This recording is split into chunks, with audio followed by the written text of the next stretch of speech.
What's going on, guys? Welcome back to another Antler&FeatherCo Podcast, the podcast for new and adult onset hunters. Season number 2, episode number 2. My name's Vince. I'm your host, and I am a newer, inexperienced hunter who brings people on the show from around the hunting community who know a whole heck of a lot more about hunting than I do. And as I learn new things from them and I ask them a bunch of questions, I just want to pass that knowledge right along to you guys. So before we get going too far in the show, you know the drill. I'm going to tell you about a couple of the friends of the show, starting with Buzzard Roost saddles. I tell you guys all the time, they are the most comfortable, most adjustable saddles on the market. I believe it. I mean it. I've sat in a Buzzard Roost for a while now and absolutely love it. If you guys want to get one for yourself, use code AAFP10 on their website. That's going to grab you 10% off your own saddle. Archery Coffee Co., the official coffee of the Antler&FeatherCo Podcast. It fuels me through my day, through the podcast, through everything I do. If you guys want to check them out, they got a really good dark roast. That's Muley Mayhem. And then my favorite is Roosevelt. That's a medium roast. Just great coffee. Get some for yourself. Use code AFCO, all caps. That's going to get you 15% off. And finally, last but not least, Spartan Forge. I love Spartan Forge. I've used it for a while now. They've basically ran away from the rest of the competition. There is nothing close to Spartan Forge. I wouldn't lie to you. They are great. They come out with new features all the time. Bill kicks ass with that. I don't know how he does it, but he does. If you guys want to try it out, you can try it for free. And then once you fall in love with it, which you will, go to their website and put in code CAPS AFCO. That will get you 20% off your own subscription to Spartan Forge. All right, so this week we're going to dive into kind of an interesting situation. We've got a first-time public land hunter. However, he's not a first-time hunter. He's been hunting most of his life, but this year was the first year that he stepped foot on public land. So I want to kind of ask him, what is it like being a first-timer, but having all this previous hunting experience under your belt? Usually he's hunting small pieces of urban in New York, and he's actually putting together a business around this. It's called Urban Pursuit. He runs the Instagram page at Urban Pursuit. If you guys aren't following him yet, take a second right now, pause the dang show, go give him a follow. Urban Pursuit's mission is to work with private landowners who basically have issues with deer destroying their property. I think most of us who live in areas where deer are present, you know, your plants get messed up. Your yard has deer poop all over it. They're getting hit by cars, you name it. So what he's doing is he is basically offering a solution to that landowner. Essentially, he's going to come in, take care of those deer, i.e. hunt them. And then that solves the problem for them. It gives him a place to hunt.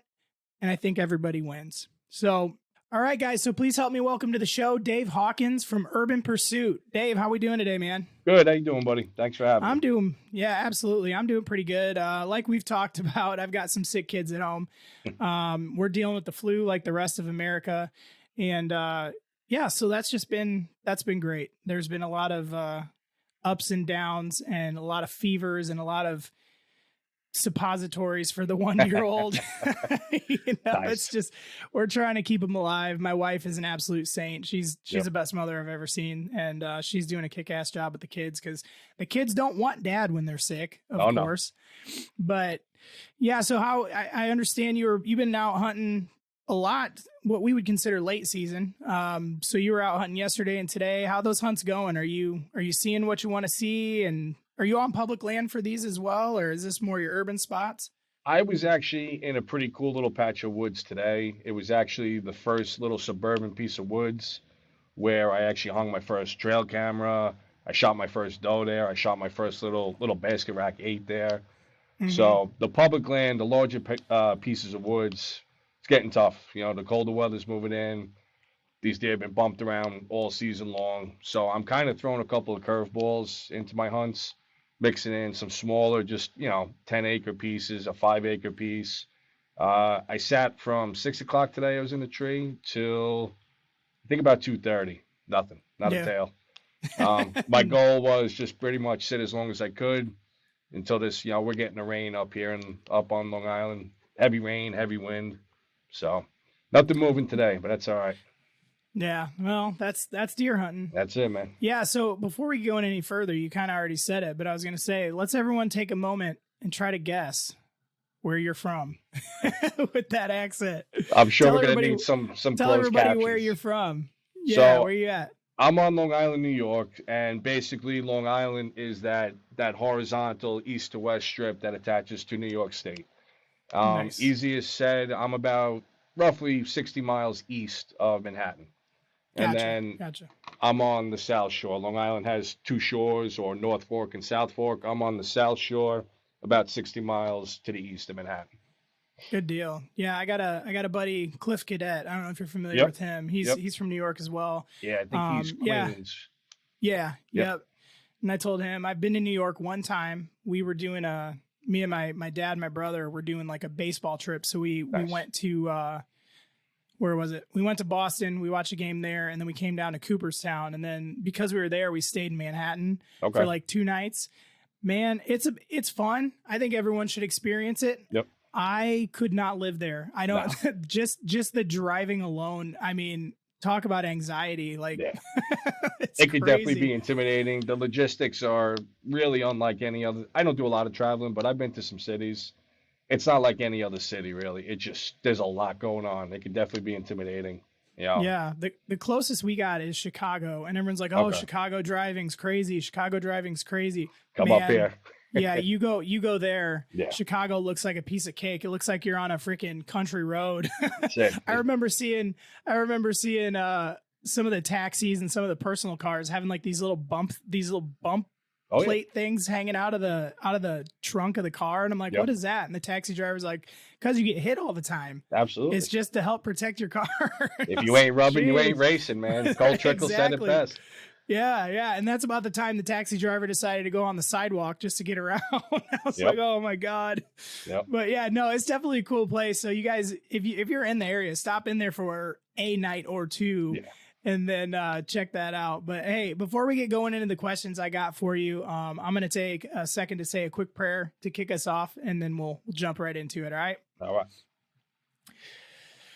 Lord Jesus, I thank you for another opportunity to record a podcast. I thank you for Dave. I thank you for his time. I thank you that he was willing to come on here. We all have got very busy schedules, and I'm just thankful that he took an hour out of his time to come on here and talk to me about hunting. And ultimately, I wouldn't be able to do any of this without you, Jesus, and what you did on the cross for us.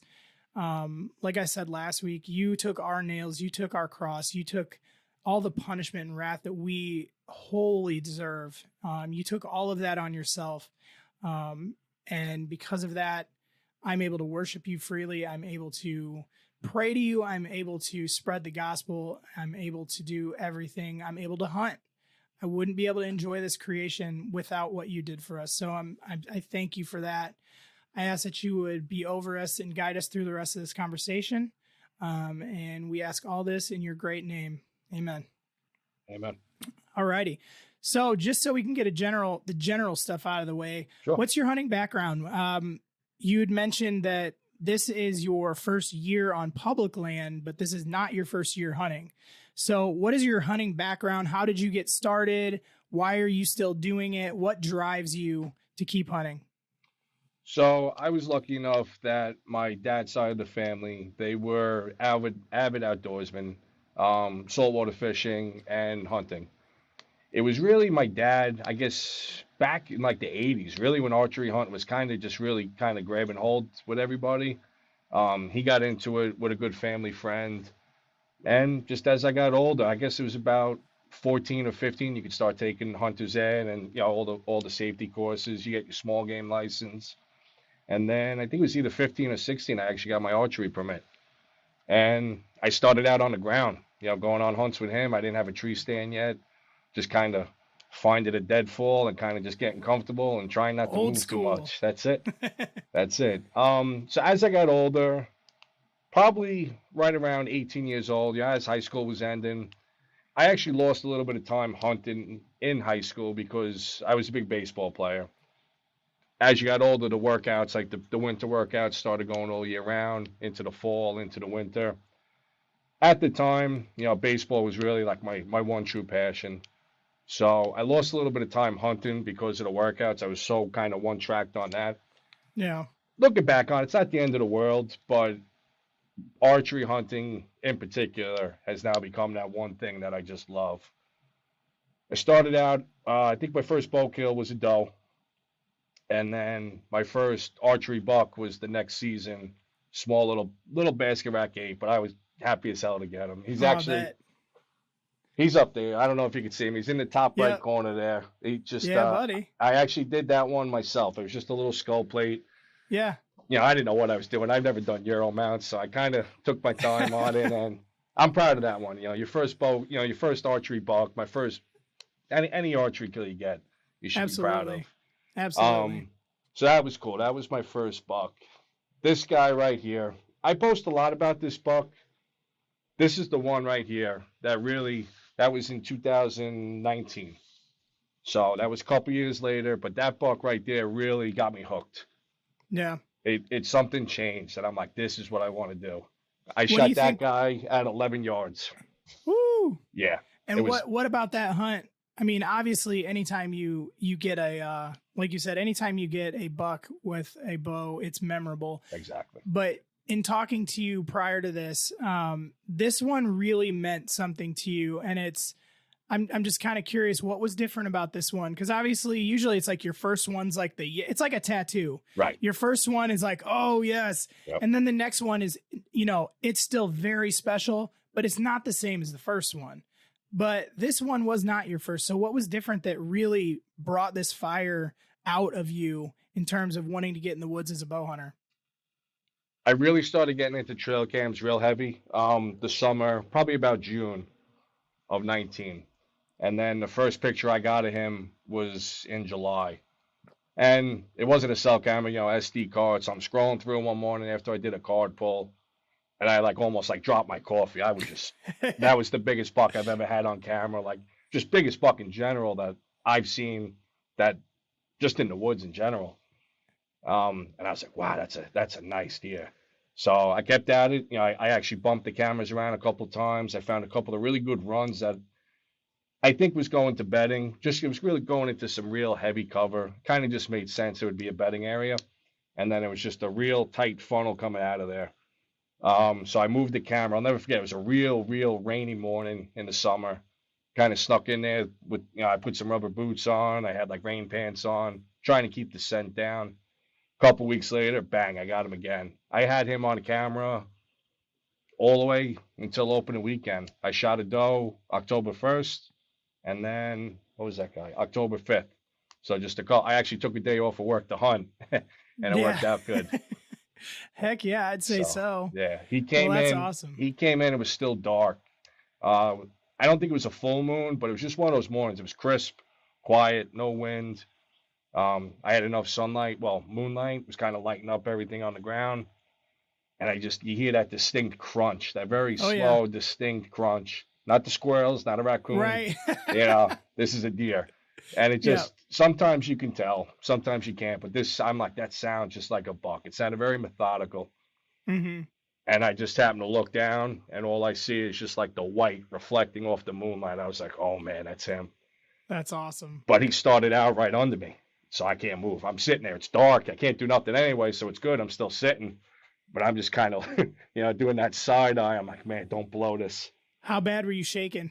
I was a mess. Absolutely, I was a mess. I was sweating. My heart was through my chest. It was great. So it took about a half hour. He was just doing his thing, and after about a half hour or so, he got out to it was under 15 yards. I really think it was between 11 and 15 yards. Yeah. And that's when I was it took me 20 minutes to stand up, another couple minutes to get the ball. I'm not exaggerating. You guys know what it's like. There is no quick movements. Right. And I shot him. He dropped in 40 yards. I was just like, oh, man. Called my dad. Awesome. I'm shaking. I'm still on the tree. I'm like, Dad, you got to come down here. I got a good one. He came down with that. Cool. I told him, as I said, you could bring the hand truck. I got a good one. He's like, yeah, whatever. So I don't want to get stuck on that one too much. But I do post about that deer a lot. That is the deer. That's the buck that really got me into archery hunting.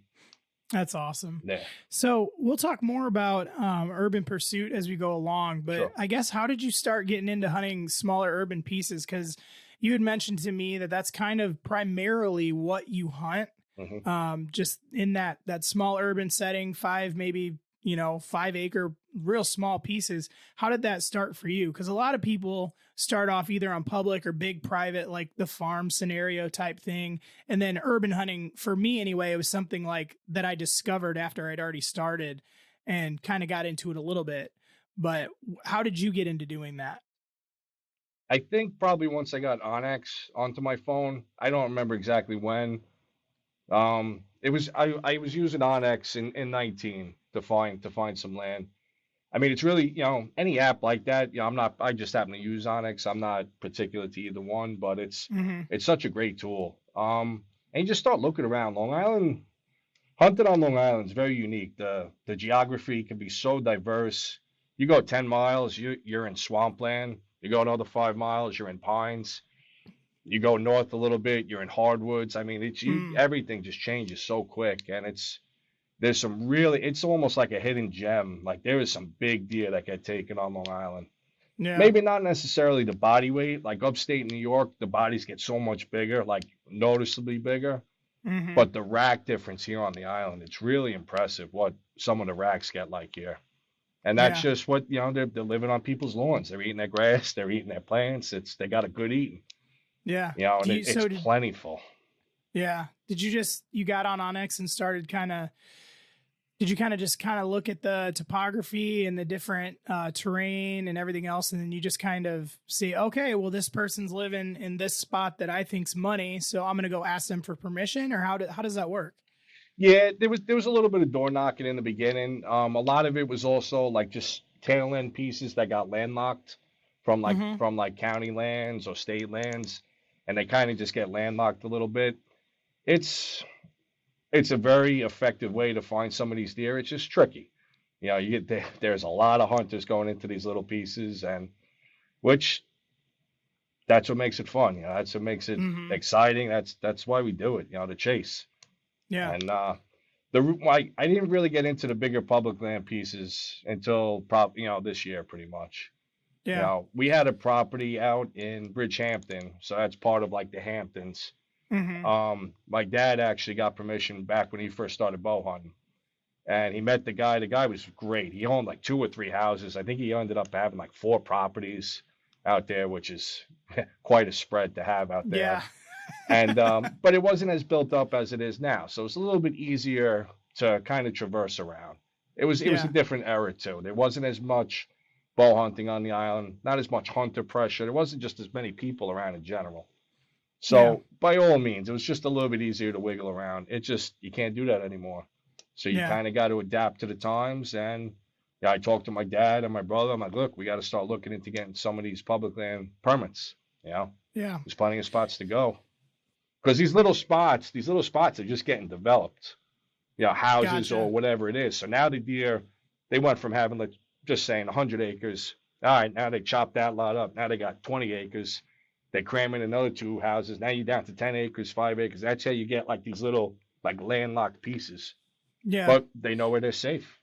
Yeah. Yeah, they do. That's for sure. Yeah. Do you in New York now? I know you're not in like crazy Manhattan, but do you experience high levels of anti-hunters when you're out there trying to get permission for land, or is it where you're at? Is it pretty well accepted? Because like in Iowa, I mean, if you ask somebody to hunt their land, generally you're either going to get a yes or a no. You're not going to get like I can't believe you would kill a deer. Like it's more, it's what we do around here. But when you hear New York, you don't exactly think New York and hunter in the same sentence. So what have your experiences been with getting permission on Long Island or anywhere that you're hunting in that area?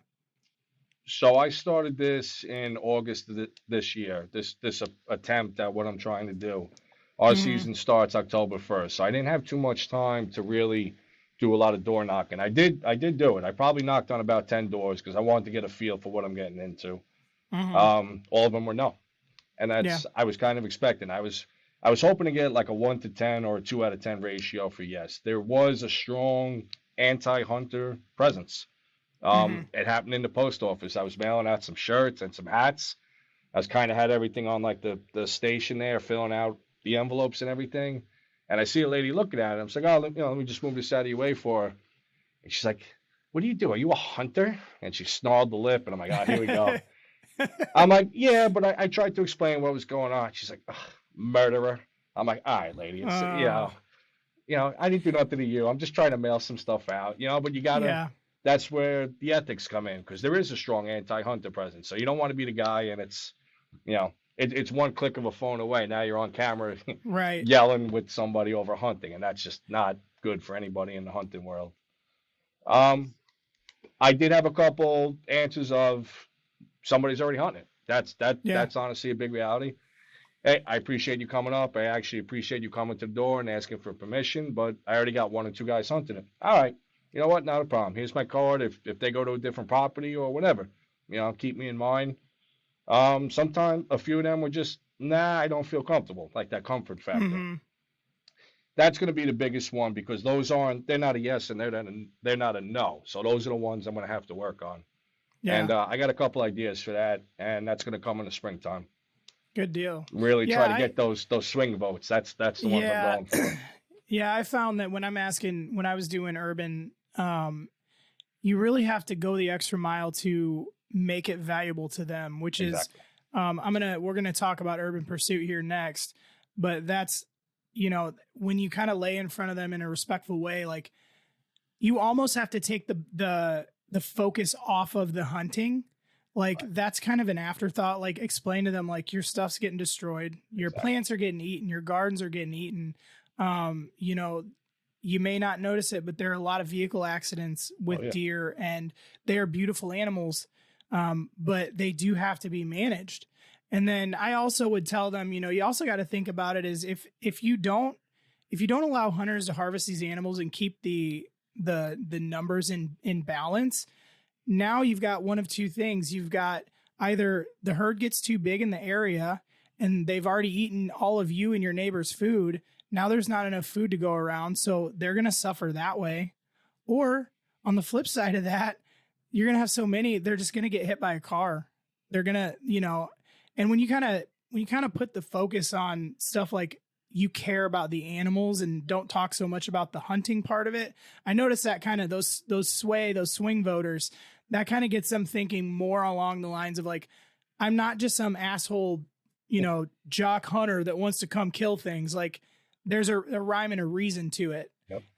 but all right. So how did you actually want to get into formalizing urban pursuit as a business? What kind of things did you see, that you could offer someone that they would, accept your business card and look at it that way? And then what are you trying to accomplish through urban pursuit? So I think it was that property that we were hunting in Bridgehampton for a long time. Because of a death in that family, that house got passed down to somebody else in the family. And then we actually lost permission to hunt that property after about 20 years between, my father, myself, and my brother. And it was nice being able to go there. You talk with the homeowner. The homeowner had, I think, either one or two young kids. They're growing up now. Like there was a good interaction. It was a very positive interaction. My dad would always bring striped bass out for them. If they wanted venison, we would always give them some. It was just a very positive interaction.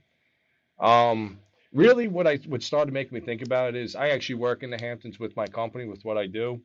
I look at all these properties and it just cracks me up that all these trees that they plant, let's say in August when they're trying to wrap a house up or whatever, couple weeks later, or let's say like a month later, here come these little bucks and they just destroy the hell out of them. They try and put like drainage tubes around them. They try and put nets around them and everything. I mean, they have the money. They're not really hurting from that, but it just cracks me up. And I'm like, you know what? Maybe these people just don't even know. Like they have an idea, but maybe they don't know what the hell's happening to my trees. How come every fall my trees get destroyed? Just little things like that. And I know there's a market for it. There's a lot of groups on the island that are doing what I'm doing, but at a much larger scale. They actually have like groups where I believe the members actually pay into the group, and then that group has certain properties that they can go to and hunt. So Gotcha. it's a large scale. Like it could have 50 to 100 members, maybe, let's say. I'm trying to keep it on definitely a lot smaller scale for the homeowner. I think that's a perk for me. I think that's a plus for me. And I actually mentioned that on the website. Like this isn't the start of a hunting group or a hunting club.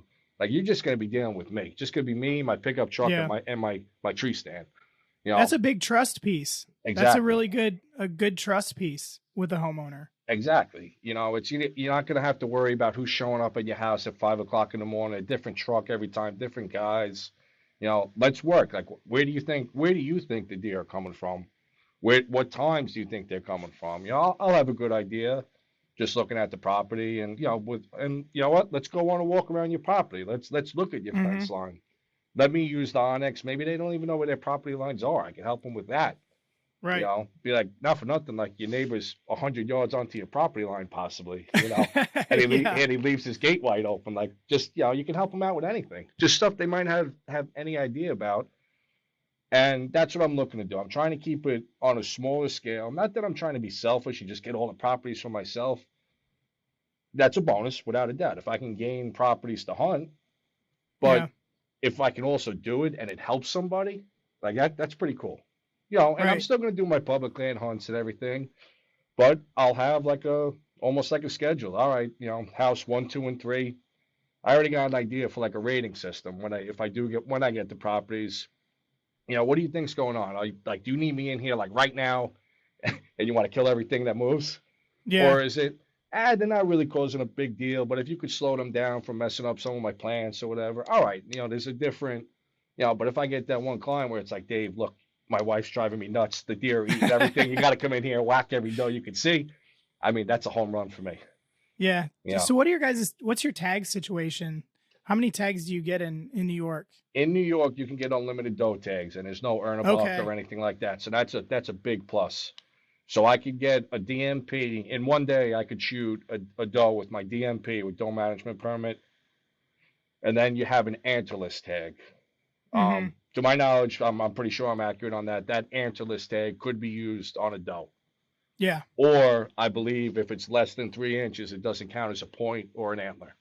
So if it happened to be like a very, very small, well, let's say like a button buck, I believe I could use an antlerless tag on a button buck. I would try and avoid that at all costs, but sometimes it's hard to see. If they're not poking through the skin at all, it's very hard to tell sometimes. Right.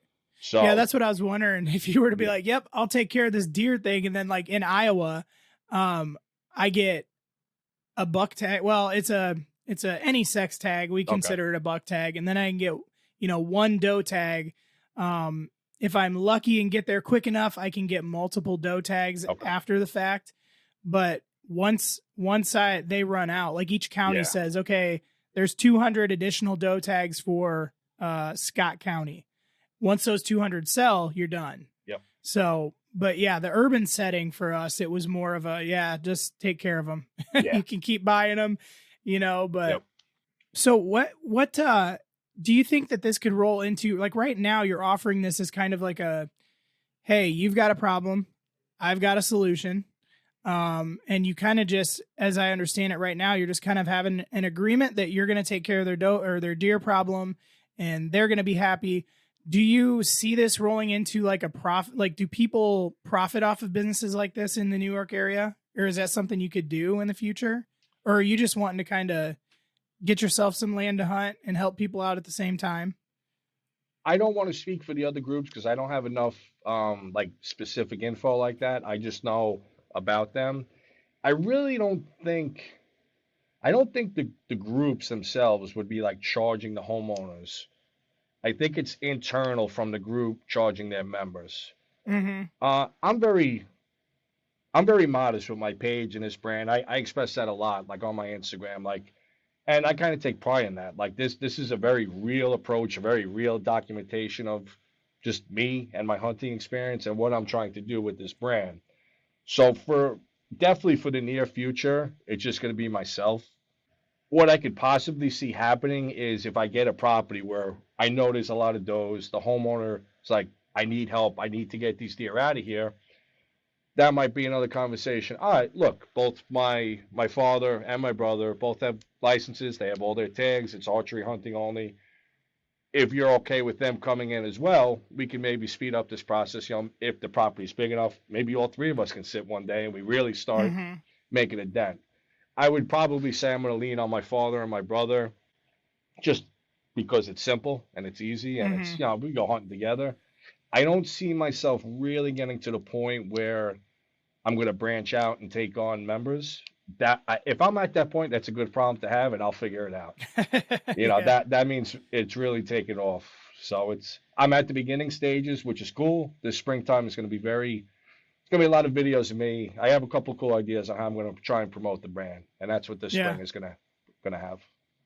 Yeah, I think it'd be cool. Like, I can just see, like, you said, like, some of the things are near the Hamptons and stuff. And when you hear the Hamptons, you think money. Oh, yeah. Oh, yeah. I can see somebody like, dude, my wife, once he's gone, I'll give you $1,000 if you get him out of here. So Hey. I didn't know if that was kind of part of maybe the future, like, or if that was something that already existed or not. But I'll let you figure that part out. You tell me about that when it comes there. I'll tell you what, So, if they're up front and they're offering, I don't think I'm going to deny them. But I'm not going to charge them up front. There's no compensation. Yeah. So it sounds like you got a pretty good thing going with that. So with that in mind, why did you decide to take on public land this year? There seems to be, it depends on who you talk to. Public and private both have their challenges. Absolutely. Generally you might have guys that are saying public land's the hardest thing to do. And then guys with farms that do food plots and all that stuff say, hey man, I'm doing a lot of work too. It's just different. Sure. And I do respect that, but trying to find deer on public is a little bit different than, planting a food plot and bringing them into you. Right. So why, if you've already got this good urban thing going, what made you say, you know what? I think I'm going to go try public land. We're running out of land, to be honest. All those little patches, they're just getting developed, whether it's a commercial use or residential use. And you just kind of got to adapt with your surroundings. And unless you have, like, it's your own personal property, 10 to 20 acres, which is a large piece, unless it's like an ag piece and you own a farm of some sort, you're not really going to find that. It's very rare that I don't have any friends that own that. And it's just, there's so much land that I'm learning about that the state or the county owns. So there's a couple different permits you can get. New York State DEC has a permit. They have their own properties, which is a large amount of properties. And then Suffolk County is my county, and they offer what's called a parkland permit. So you're going to get more on those properties, like where your trails, people can bike ride and hike.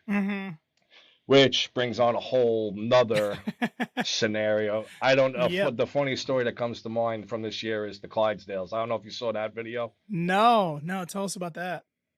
I was over a mile in. I mean, I was like a mile and a quarter in. Like, I don't have a set number. I keep going. I do want to get in there pretty far. I don't want to be in like the first, couple hundred yards where everybody's going to go.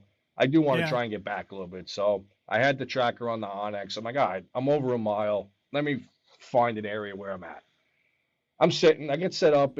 I like sitting in valleys. Like if I got two peaks coming down or converging, like that kind of makes like a natural choke point. It's a good piece of terrain to kind of, if you're going in blind and you got something like that, like a pinch point, it's almost as good as any, unless you got fresh sign on the ground, like a scrape or something. So I get up, I get my climber, I get all set up, and like an hour later, it's only like maybe 12:30 in the afternoon, I hear like a bell, and then like two bells. I'm like, what is going on? And I look, and now I got the binoculars up, and I just look. I'm like, well, either that's a really big doe, or I don't know what the hell this thing is. It's two Clydesdales on the horse trails. Oh my God. The tricky part is I didn't think about it. They have the blinders on them to keep them under control. Yeah. So the two ladies that were riding by, they were fine. They weren't doing nothing wrong. They were on the horse trail. They happened to come by me, so I waved to them. The horses can't see me. They just hear me, and they start going crazy. Oh. I'm like, this is the last thing I need right now is this Clydesdale to buck one of these poor girls off. But I tell you what, they didn't have one Budweiser on the back of that thing, so I don't think they're going to make it. What a ripoff. I know, you're killing me. So that's just, I mean, probably going to roll on to where we're going next. Just some of the weird shit you see on public land. Oh, yeah. And that was one of the funniest ones. What are some of the things that you found when you, obviously, doing an urban hunt is going to be much different than going out onto public and looking for sign and things like that. What were your biggest, not roadblocks, but what were your biggest challenges stepping onto public land for the first time? taking it for granted. I definitely took it for granted. I knew it was going to be different. I was just busy at home over the summer, and I did not put enough time to scout. I really didn't scout at all, like on the Mm-hmm. ground. I got the permit. I was scrolling through as much as I could on the phone, trying to do a little e-scouting, but that's just only like the tip of the iceberg. It gets you to the parking spot. Yeah, and Right. that's basically it. You gotta get in there and you gotta get into it and start walking around. So it definitely I went from hunting 10 acres, now I'm on 4 to 500. Mm-hmm. Completely different. I'm used to seeing a deer run that's run down into the mud. I can make out every little single footprint. A deer run on public land, you really gotta look. You Mm-hmm. really they just everything it doesn't stand out like how it does in those smaller pieces of woods. But I think it's made me a better hunter. It's made me become, a better hunter in the sense of like how to look for it, where to look for it, and really take everything in. What are some of the big things that you look for now on public land that make you want to set up in an area? You had talked about just, different terrain features like hmm pinch points and things, but what gets you excited and makes you put your climber on a tree? Rubs are cool in the beginning. Rubs are for Instagram, definitely. I forget who said Yeah. that. Somebody said rubs are for Instagram. Yeah. But again, when you're first getting going, all right, now I'm in the area. I got a rub. I got a couple rubs. All right, now I got a rub line. All right, that's something. A rub line, in October, coming into November. All right, that's something. But a rub line that's all the way down to the base of the tree, I'm not really getting too excited. I want that one that's chest high Right. and they destroyed it. But it's Right. solid. You got to start somewhere. And that's what I kept telling myself. One of the first nights I sat on public with my dad, I put him in a tree that I scouted out about 3/4 of the way going down on an elevation. And if he kept going down, real heavy cover. I was a couple hundred yards to the east of him, same elevation, same setup. We were basically on the same slope, just spread out. And on that same trail that I found that was running, they were kind of skirting that hill about 3/4 of the way Mm-hmm. up, which makes sense. On the first night, he had a 6 point and I think like a 4 pointer come through, and I had a doe and some other little buck come through on the first night on public land. And I'm like, you know what? That's pretty cool. I was able to put both me and him on action, Mm-hmm. after a couple hours of scouting. So you got to start somewhere. It's very humbling though. And the guys out here on the island that do it consistently, I tip my hat to them. And I talk to Yeah. them. I don't. I pick their brains a little bit. I'm not going to be like, let's see all your pins. And Right. honestly, I don't want that. I was talking to a couple guys today. They were like, because I was honest about it. I was struggling. I put something on my story like I'm going to go to the zoo to see what a deer looks like. Yeah. Yeah. I'm on like my third hunt in a row. I haven't seen a deer. I bumped a couple Yeah. walking in, but while I'm in the stand, nothing's come through. It happens. I get that. I'm not really going to beat myself up too bad about it, but it's frustrating. You put a lot Yeah. of time in to sit for 8 hours and not see a tail. That's tough. Yeah. But I take a lot of pride in the fact that even though I have guys willing to kind of steer me to certain spots, I'm not taking it. I'm not really taking, and that's the truth. I told a couple of guys today, I'm like, I'm so invested into it this year. I'm gonna live and die on my own this season. And then I gotta scout more when the season's over. Yeah. Yeah. And I think that's one thing a lot of people, especially, I mean, I know when I was brand new, I would, yeah, if you were to be like, I would ask questions, trying to learn how to hunt.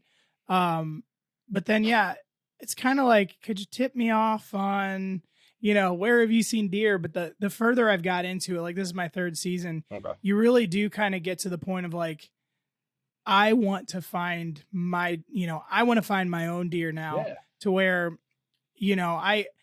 I've learned enough, and by all means, I am not a great hunter yet, but I've got to that point where it's like, when I went down to Arkansas with my brother-in-law Nice. and we went scouting, it's like he knows all where he's seen deer. He could throw me in an area where there's a high likelihood that something's going to come through. But I really like the challenge of going and finding my own deer, finding sign and everything else. And a lot of times for me I find sign and it doesn't really amount to much. Maybe like you said, there'd be, a stretch of hunts where the sign is there, it's fresh and nothing comes through. And, that can be frustrating. But then when you finally do get in that spot and you see a deer, you see a couple deer, whatever it Right. is, or you're able to put a shot on one. I think that really enhances the experience when you know you did that all on your own. I think that's really one of the joys of public land hunting is like I said, I'm not saying that hunting on a farm there's anything wrong with it. Like I said, there's a ton of work. I've helped my buddy. I've watched videos of people with the big pieces of farm ag land that they hunt. That is a shitload of work. And I'm not taking that away from anybody, but it's kind of backwards from, I guess, my own personal style of hunting where I want to go out there and find them. I don't want to bring them in to me. Exactly. And that's one of the things I really like about public, because there is nothing guaranteed. And you kind of, you feel like you're actually in the hunt versus just sitting and waiting, you know? I want to piggyback on that real quick. That's a good point. When you're on these small pieces of woods, you're so limited sometimes. You end at the fence line, you know? Yeah. All right, I caught a nice set of tracks. We got some fresh scrapes. All right, you're walking in. Oh, they're gone. You know, they're on the other lot. You can't go. Now you got 400 or 500. You can walk till your legs fall off. You know, so you want to cut some tracks, keep following them. You know, you want to stay with that rub line or whatever you think is fresh sign or a good area. Go walk away. You know, you can hunt. Yeah. You actually, like we were saying, you actually feel like you're hunting. Yeah. Yeah, and that's a very cool aspect. The wind, learning the wind and thermal. I got into thermals this year a little bit more. I should know this. I think it's Dan Infalt. Yeah. He's very, very big with the thermals, and it's a very interesting topic. And I started messing around with the milk. I've messed around with the milkweed before in the past, but I've never documented it. I started taking some cool videos of it, and it's all about the time of day, the elevation. You know, that milkweed sometimes goes the opposite way of the wind. You know, and that just it's really, really interesting between the thermals, your scent, and movement. You know. You gotta control a lot of aspects to get a deer on the ground, and that's why I love the archery hunting so much. You got to bring them in so close. Like I don't shoot. I don't even think I have a 40 pin on my bow. All my shots are 30 yards and less. I don't shoot that. I don't shoot 60, 70, 80 yards. Like God bless whoever can do that. I have a hard enough time seeing at 30 yards. You know, right? You know, like in the woods, I am 30 yards is honestly my cutoff. It would take a big deer for me to lob one at 35, but do I really want to lob an arrow at 35 yards and maybe hit them? I don't want to do that. Right. You know, that's part of having the ethics, and you gotta be responsible. You know. Yeah, absolutely. And that's one thing that I was joking with my buddy. We shot a lot of 3D this summer and Total Archery Challenge, and you know, Total Archery Challenge when we were shooting, it was like your shortest shot was like 60 yards, and it was. They put that thing full of what would be unethical shots to take, but it's great for your confidence because, hey, man, if I can shoot an arrow 75 yards in between trees and still hit this animal, you know, it gives you great confidence when you are 30 and under. But like you were saying, it really makes you question now in the woods. Like my first day out, opening day, I had a couple doe work in front of me and there was just no shot opportunity. But then I ranged her at 61 yards, wide open, broadside. And I'm like, I know from an archery standpoint, I could drop that deer in its tracks. But when you start figuring in, like when I've talked to the guys from the Ashby Foundation a bunch of times, like the animal gets a vote. And if that thing moves the slightest bit or it jumps your string or whatever, now your perfect shot either doesn't hit him or worse, just wounds him. Exactly. And that's, you know, that's one thing I haven't talked about on this podcast for newer hunters. You hear a lot of times like, well, it's part of the game. It happens. I do agree. Like it does happen. And there are a lot of scenarios where, you know, that was something weird happened and the animal jumped and, you know, you don't recover it. It does happen, but I don't like that it kind of gets preached as like, well, it's part of the game, because then I think that leads to taking more questionable shots. Like, hey, why don't I just send one out to 60? I mean, I was shooting out past 100 all summer long, so there's no doubt in my mind, as long as that animal stays still, it's good to go. One wild animal is going to stay still. Right. Yeah, and then at that yardage, you know. Well, and you know how much, even at 20 yards, how quickly the slightest movement at 20 yards can throw your shot completely off. Absolutely. Imagine all the way out to 60, something like that. And you know, and I tend to shoot heavier arrows, so my arrow's not quite getting there as quickly either. So yeah, that's one thing ethically speaking. Like, I really had to check myself in regard to like, can I shoot 50, 60 yards? Absolutely. Should I shoot 50, 60 yards? Absolutely not. Yeah. You know, the shoulder blade is a humbling part on that white-tailed deer. So I'm actually in a little bit of a funk myself. I haven't had an archery buck since, wow, was it 19? It might be since that one in 19. Me and my wife bought our house in 20 to 21, so I didn't do a lot of hunting. Well, no, 20. In 21, I shoulder hit early in the season, a very nice 8. And that was on me. I tried to get cute. I really tried to tuck it in right behind that shoulder. Instead of taking that nice, clean, double lung shot, I went for like, oh, I'm going to smoke this guy. And, you know, that's the best way to describe it. I got cute. I really tried to thread the needle. And next thing I know, all I hear is, and the arrow sticking out of him. I went, oh, no. And I mean, the arrow was way out. Like, it didn't even go in. Yeah. And I was like, oh, no. And that is, until you do it, you see it, you live it, you track it, you lose sleep over it. It does happen. I will say it does happen. If it happens frequently, something's got to change. But it's a very, very, you got to learn from it. So there is a lot that you can learn from it. And honestly, when you're butchering your deer and you get to that front quarter and you actually start cutting it out and you see how big that, you know, that scapula is, you know, it's pretty wide. It's not necessarily, it's thick, but it's enough. It will stop a lot of arrows, especially mechanicals. As great as the mechanicals are, I happen to like them. It will stop a lot of arrows. Take that clean shot, that double lung shot. There's nothing wrong with it. Yeah, and that's the big argument, you know, when people do argue back and forth about heavy arrows, fixed blade versus mechanicals, blah, blah, blah, blah, blah. It's, you know, a lot of times it kind of breaks down to, if you can kind of get to a civil conversation, it breaks down to, well, you shouldn't be taking those shots anyway. And I think that, you know, like I said, I've spent a lot of time talking to guys from the Ashby Bowhunting Foundation. And I don't think that they would even tell you like, no, go ahead and shoot the shoulder. Just shoot the shoulder. I don't think that's what they're even about. I think people think they are. They think that the Ashby Foundation says, shoot heavy arrows so you can take whatever shot you want at whatever angle you want. You can split whatever bone you want. Right. That's not what they're trying to say. What they're trying to say is, and I'm not picking on you, but like guys like I mean, you've hunted forever. You obviously didn't think that you were taking a bad shot. And it really, you know, in that shoulder area is not a bad shot. Right. That's not something you should really be afraid of. Right. And I think they're just saying that's where the whole term plan B arrow comes from is you didn't plan on hitting that shoulder blade. You thought that was going to be a money shot. You were good to go. And something changed. Whether the deer moved, whether you released just slightly off, whatever it is, that's when the plan B arrow comes into play. Because if you have a single bevel that's a little bit heavier, chances are it splits that shoulder blade, keeps penetrating, and you got a dead deer. And that's where it's like the whole argument on broadheads and everything else and arrow weight.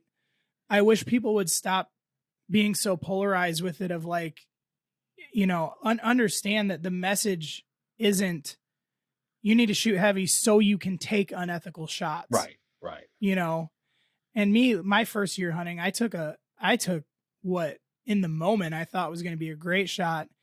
And that deer jumped my string because I was just shooting. My first year, I was shooting a mission switch bow that probably, you know, I don't know if it was even touching 300 feet per second, but I was shooting an off the shelf arrow with just I think it was a Raged mechanical broadhead. Okay. And that deer was kind of quartered away, but not significantly. Right. And I put that pin right in the back of the rib cage. So, you know, I was aiming for my exit like you're supposed to. Yep. And when that thing heard the bow go off, it decided to drop and twist. Oh. And I shot it right in the back ham. And I watched that thing run a big 150-yard loop into some thick stuff, took off. There wasn't a drop of blood. There wasn't a piece of hair. There was nothing. And that that feeling of shooting an animal that you don't recover, I don't know if I've felt that bad even outside of hunting. You know, that is the worst feeling. I mean, how do you, I guess that's a good topic to kind of hang out on for a second for a new hunter. How do you recommend, or what kind of things do you do when that does happen? Because it's happened to both of us. It's happened to a ton of people. How should a new hunter look at that situation? How can they learn and get past it? How have you dealt with it to where it doesn't completely make you say like, I'm done, I'm not hunting anymore, but it does leave a pit in your stomach to where the next couple times you go out, you're not really the same. You're not really as into it as you were before. So how have you dealt with that? The minute you know you hit shoulder, it's very obvious. A lot of times that sound, it's a very distinct like thwack sound. Yeah. If you know you hit shoulder and you know you didn't get good penetration, like you know, like 3/4 of your arrow is still sticking out. For me, my dad always told me you got to watch. You have to watch everything. Watch as far as you can to see where that deer ran off.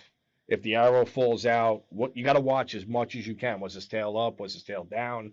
Was he like full out, like booking out of there, or was he just trotting? Like all that changes, like what's going on. Now, once you get down, you got your stuff together. You know, the Onyx or whatever type of app you use, turn on your tracker. That's one thing I've learned to do when I'm tracking deer. I turn on my tracker. You know, you stay with the blood. You don't move another step until you find blood. If you can't find blood, drop a pin on your phone, do a circle. You know, you can't go forward. You can't assume where that deer is going to go. In my experience, you have no idea. Even a deer that's shot good and just running dead, you don't know where they're going to go. How many times have you heard stories these deer do a big circle? That's all for a reason. You know, these deer, when they're hurt, they're injured, they're scared, they're going to run to where they feel comfortable. I've seen it. You shoot a deer, real good shot, like a kill shot, and they turn right back around and run from where they came from because they know they were safe there. Like all this info in like a split second, you got to watch. Right. You know, and you already know it wasn't a good shot, so you're all flustered. You got every curse word in your head getting thrown out. Like, you know, you suck, you blew it. But you owe it to the animal to do the best recovery you can. And all this info is important. Track as much as you can. I've never dealt with like a tracking dog or anything like that. I don't know if that happens too much here on the island. I'm sure there's resources available. Record whatever you can on your phone, track as hard as you can. If it's like a gut shot, you know, every scenario is different. You got to wait. You know, you're better off pulling back. If you jump a deer more than once, good luck. I mean, you really don't want to jump them at all. Stay with the blood and just, if you don't end up recovering them after a legitimate attempt of recovery, hours, a day and a half, it's tough, you know. Chances are, in my experience, with a shoulder hit, they're going to live, especially if you see that much arrow sticking out. The best thing is, if that arrow does come popping out, you can actually see how much you got in. If you only got in a little bit, you got to go pretty far past that shoulder blade to actually get to the vitals.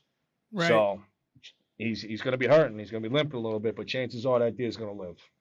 Yeah. And that's a very, like you're saying, that is, anybody that's a bow hunter and doesn't get upset by that or so frustrated to the point where like they're nauseous, they're missing something about the archery hunting. Like that is a very unique thing. Like to have that animal so close to you, like you're in his element and you have him so close to you. It's a very like intimate reaction. I know it sounds a little weird to say, but not at all. That's what makes it so cool to me. Not to be like, this is cool, but like that's what I love about it. To have deer come right underneath you, like you have them beat, and then you win that chess match and you put a good shot on them. I mean, there's nothing better than that. But vice versa, when you don't do right by the animal, you don't do justice by the animal, and you almost, you know, you feel terrible. I lost sleep, you know, 2 years ago. I couldn't sleep that night. Yeah. I mean, that especially, I mean, I'm sure I've never taken a 200-yard shot at a deer with a gun or anything, but I mean, I'm sure that's just as sickening of a feeling. But yeah, when you've got that deer within 20 yards, it almost, when you make the decision to fire an arrow at that animal, without sounding weird about it, but that animal becomes a part of you now. Absolutely. And you're a part of it. And I think that's a big thing that's misunderstood by the non-hunting community or anti-hunters is they think that we are savages that just want to go kill things. And, you know, they miss out or they choose not to understand, like, most of the hunt. I always tell my wife this. I love hunting. Like, you know, I love God, and then I love my wife, and then my family, and then hunting. It's so important to me. And I love it for being out in the woods. I love it for being in creation. I love it for the chase. I love looking for sign. I love that moment when that sign pays off and a deer shows up. I love harvesting meat. I love eating the meat. The one part that I hate about hunting is taking a life. And I've said this again and again. I take absolutely no joy in that. None. It is one thing that I wish more people understood. Now I do it. I can do it, and I do it for reasons. You know, when people are like, how can you do a grip and grin? You're smiling and laughing over a dead deer's body. And it's like, do you understand the amount of work that went into that? And do you understand the amount of work that went in after the fact to make sure that you're harvesting the meat and you're treating that animal with as much respect as you can? Have you ever sat around a table and eaten a piece of backstrap? That backstrap has a story to it. It's not something you brought off the shelf, you know, and that's the one thing. It's like, I wish that there was a way to like put it in a pill or bottle it up, have them drink a little bit to understand like, oh, this is what they're experiencing. This is why they're smiling when they hold that deer. Right. We're not smiling because we killed something. No. There may be some weird freak out there that, you know, hey, there's Jeffrey I just want Dahmer. To take some pictures. Exactly. Yeah. Yeah, exactly. I mean, there's probably people out there who are just out there to kill things. I don't know. I would say a vast majority, I would be willing to say 98, 99% of all hunters would agree that that is not enjoyable. No. And but the work that goes into it is what drives us, you know, and I do think that deep down, like spiritually, you know, we were created to be hunters. Right. That's why God put animals on the earth. Yep. That's why, you know, they were meant to be a food source. We were meant to be hunters, you know, speaking from like a primal thing. Sure. I mean, why do you think all these things in our brain, endorphins, and it all lights up when we're out hunting different than anything else we do in our life? You know, we were meant to do it. But anyway, I went way far off on a tangent there. That's all right. That was good. But yeah, no, kind of getting back to the original tangent that I went off on that was also off subject. How do you deal mentally with the wounding an animal? What would you tell a new guy? Let's say he just shot at his first deer. He, like in me, you know, I shot it in the butt basically. And I tracked to the best of my ability for hours. Couldn't find it. What do you tell that new hunter? If you put the best effort you can into it, you use whatever resources you have available to you. Yeah, that's different for everybody, every hunter. If you feel you put the best effort to recover that animal and you lost blood, like I'm talking like that, the group lost blood for hours. I mean, we're just looping. Mm-hmm. Can't find blood. That's, you have to call it quits eventually, you know? So what you do is you go home that night, you crack a drink, you smoke whatever you want to smoke, you think about it, and just think about it, learn from it, like anything in life. You know, you can learn a lot from a failure. You can almost learn more from failing sometimes than succeeding. For sure. And you just do your best to not let it happen again, you know? Yeah. Yeah. So is there anything... It's kind of simple. I mean, just learn from it. You got to shake it off. Anybody that's played sports, you got to have that mentality. All right, you went 0 for 3 that game. That sucks. That really sucks. But you know what? We got another game tomorrow. So you know what? Right. You got to get back in it. Right. Right. So are there any things that you've learned now that you've been hunting public land? Is there anything that you've learned that you have been able to take back into the urban setting that has benefited your hunting in urban? Or are they just such different hunts that they just don't mesh up at all? They are very different. It's definitely apples and oranges, but I think they can also work to make me a better hunter. Seeing both aspects now, I can kind of take two completely different scenarios and almost use them together for the most part. It might be a weird analogy, but they're very different. I mean, the type of distractions you're going to get on like an urban scenario is the guy out there with his leaf blower and lawnmower for 3 hours. Yeah. So, you're going to get completely, maybe I'm not getting the Clydesdale stomping through, but you got that going on. Right. So it's totally different. You got a suburban settings, talking about making good shots. You better drop them quick. Otherwise, you're going to have a frustrated neighbor potentially. Yeah. You're going to have a nice fat doe dropping on their lawn, and that can get ugly very quick. Yeah. And it's a reality. You're in a legal spot to hunt. Even with a good kill shot, if that thing runs 50 yards, that's a great shot. Sometimes you don't have 50 yards, even being completely legal. It's you really got to drop them good. Yeah. And what would you tell any newer hunter who maybe this year they didn't get into it or whatever? What would you tell them as a best piece of advice stepping onto public for the first time? Don't get frustrated. Don't get frustrated, and just you got to go. You got to be out there, and you got to sit, not see nothing, and all right, scratch that area off the list for now, maybe, and keep going. Keep track of the wins. That's one good thing I like about Instagram, or some guys keep a notebook. Like, I log a lot of my hunts. I don't necessarily film like the whole hunt, but like I'll track the dates, the hunts. A lot of times I'll track the wins. You'll see that in my stories a lot. Yeah, I like that you do that. Yeah. Because what you can do then, you can kind of start piecing some stuff together. All right, the last 2 times I sat here, even though the elevations or the funnel's looking good, but the south wind, nothing showed up. The minute I had an east wind, even though it doesn't seem to work for here, I had action or whatever it may be. You can kind of start putting some of that together, and that just comes with time. Like, I'm going to be in such a better scenario. I'm not saying I'm going to tag out in October next year, but I'm going to be in such a better scenario next year from kind of earning some stripes this year. And, it's been tough, I'm lucky I got the doe early on archery. I got the 8-point upstate New York with the rifle, so I got meat. But I haven't had an archery kill this season since October with the doe. Yeah. So, but that's because I went heavily onto public land.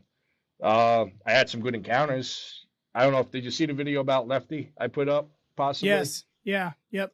So that was my morning. Lefty wasn't my shooter at the time.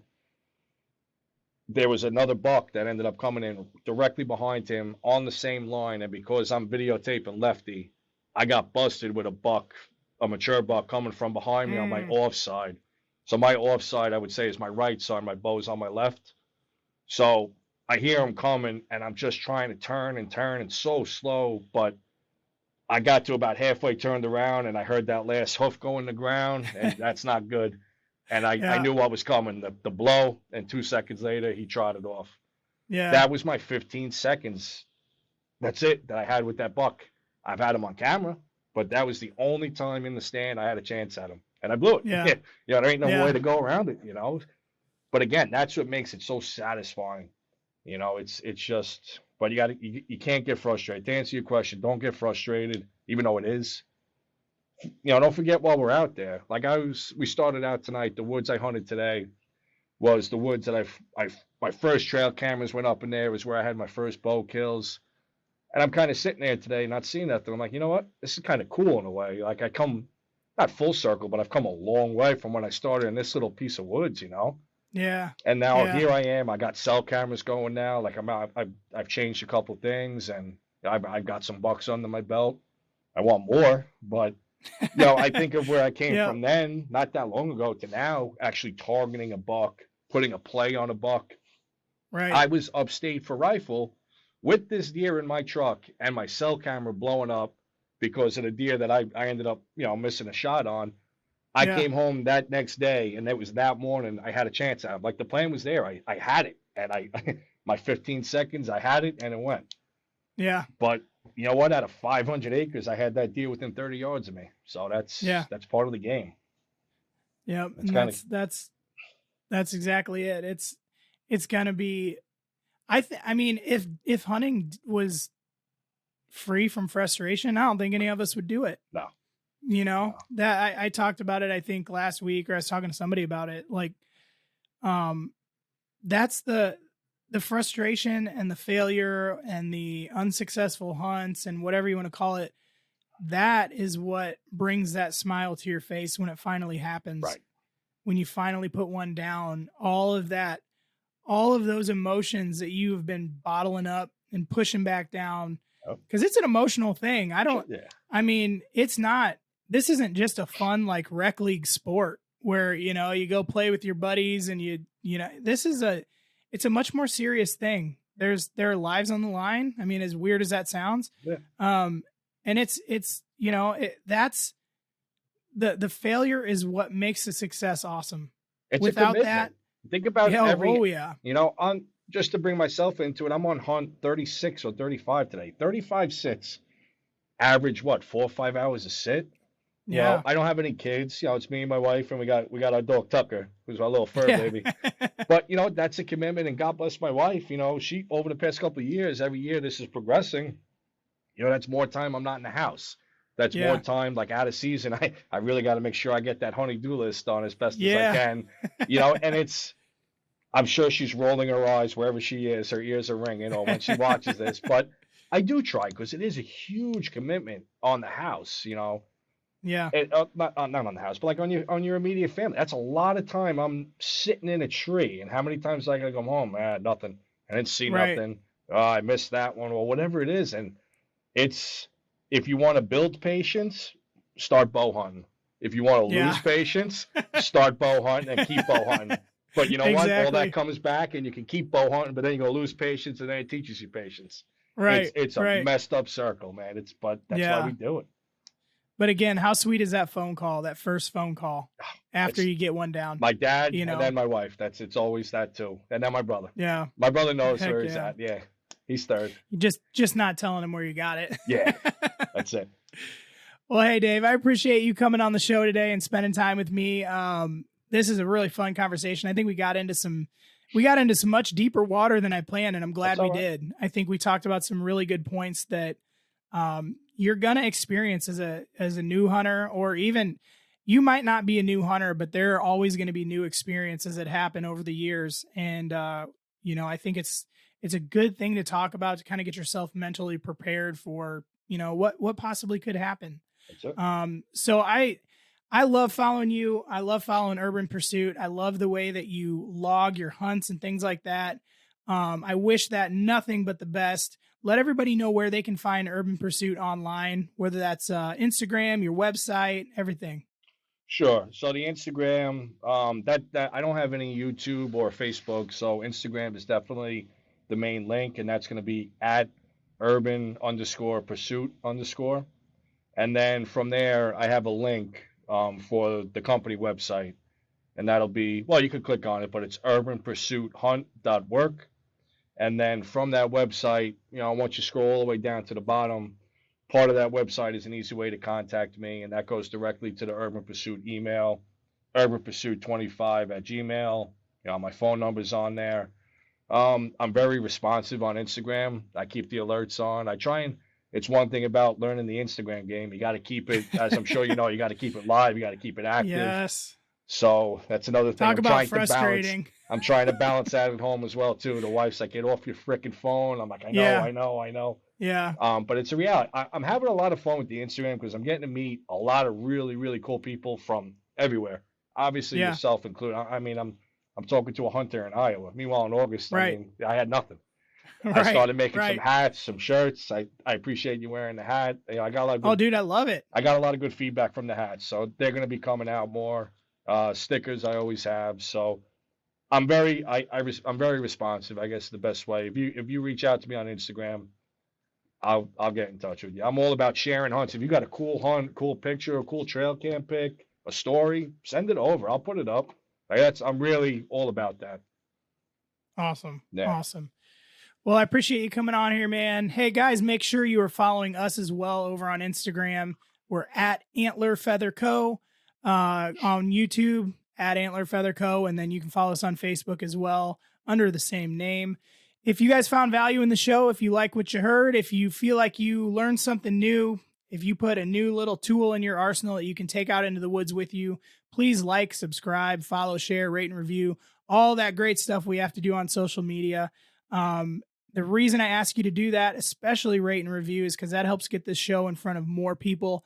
And like I always say, the more people we get it in front of, that allows me to keep bringing great guests on, which ultimately is going to make you more deadly in the woods. I appreciate every single one of you guys for tuning in. I don't take any of you for granted. I know an hour plus is a long time every week, And I'm truly humbled that you guys spend that time with me. So with that, we will catch you guys next week. This is the Antler and FeatherCo Podcast.